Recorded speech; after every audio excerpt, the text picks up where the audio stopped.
Halo Mams, ketemu lagi dengan saya Dr. Joko Kurniawan, spesialis anak. Kali ini kita akan membahas sedikit mengenai nebu atau terapi uap pada anak. Sering nggak sih kita mendengar anak batuk dikit nih, oh diuap aja bu, oh diuap aja anaknya langsung nanti biar sembuh. Apa betul setiap kali anak batuk sedikit, anak pilek sedikit, obatnya itu diuap? Apa betul sedikit-sedikit harus diuap, apalagi sampai beli alat uap di rumah? Memang segitu pentingnya ya alat uap? Yuk kita simak info berikut.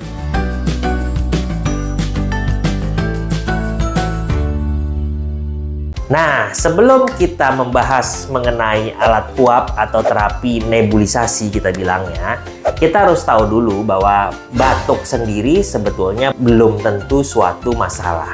Karena batuk ini merupakan sistem pertahanan tubuh anak atau pertahanan tubuh manusia, di mana batuk ini adalah suatu refleks yang ada di saluran napas maupun ada di sebagian di saluran cerna. Kalau dianggap oleh tubuh sebagai sesuatu yang asing atau tidak aman bagi tubuhnya, maka tubuh akan berespon dengan memberikan suatu signal refleks batuk dengan maksud untuk mengeluarkan yang tidak sesuai dengan tubuhnya tersebut. Misalnya, kalau kita atau anak kita itu menghirup bau yang tidak sedap, ya, bisa jadi karena tubuh merasa bau tersebut tidak bermanfaat atau membahayakan bagi tubuhnya, maka ada respon untuk melawan itu dari tubuh si anak, yaitu dalam mekanisme batuk tadi. Nah, jadi belum tentu batuk itu suatu masalah. Sehingga dari penjelasan tersebut kita tahu tidak semua batuk harus diuap. Tidak semua batuk adalah suatu masalah yang membutuhkan pengobatan. Kalau memang itu suatu mekanisme normal, ya kita mencari tahu saja apa yang membuat anak kita batuk. Misalnya kalau memang tadi karena ada asap rokok di sekitarnya, ya berarti kan memang harus dihindari. Karena prinsipnya sebaiknya lingkungan untuk anak bisa bernafas, beraktivitas itu betul-betul kondusif dengan udara yang bersih. Kira-kira begitu.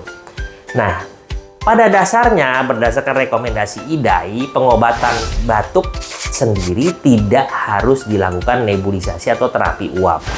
Terapi uap sendiri atau nebulisasi itu diindikasikan hanya pada kasus serangan asma akut atau anak yang mengidap asma, kemudian dia sedang serangan yang ditandai dengan bunyi mengi.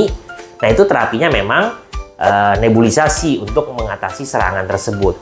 Itu pun sebaiknya tidak dilakukan di rumah tanpa pengawasan dokter, karena itu ada aturannya sendiri.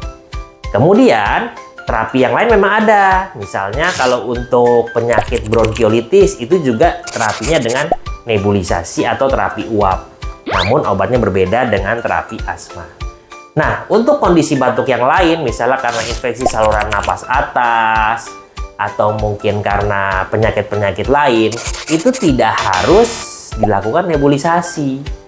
Sehingga tidak semua batuk tadi obatnya harus diuap, sedikit-sedikit harus diuap, sedikit-sedikit harus diuap gitu.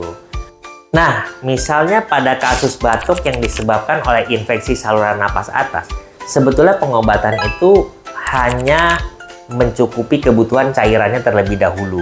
Jadi perbanyak asupan cairan. Jika anak itu masih ASI, berikan ASI lebih sering.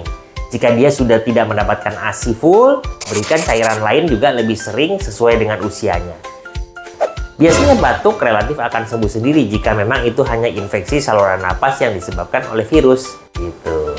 Cuman memang kesulitannya di masyarakat ini mungkin memang terapi uap ini terlanjur ngetren, terlanjur sudah mendarah daging istilahnya. Jadi kalau belum diuap atau belum nebulisasi terasa kurang afdol gitu. Tetapi ya sekali lagi, dalam video ini saya menekankan bahwa sebaiknya memberikan obat untuk anak adalah yang betul-betul memang bermanfaat atau mempunyai nilai kebutuhan untuk menyembuhkan penyakitnya tersebut. Bagaimanapun, kalau kita memberikan tidak tepat sasaran tentu akan merugikan anak kita sendiri. Gitu. Jangan lupa like, comment, and share. Sampai jumpa di channel saya selanjutnya.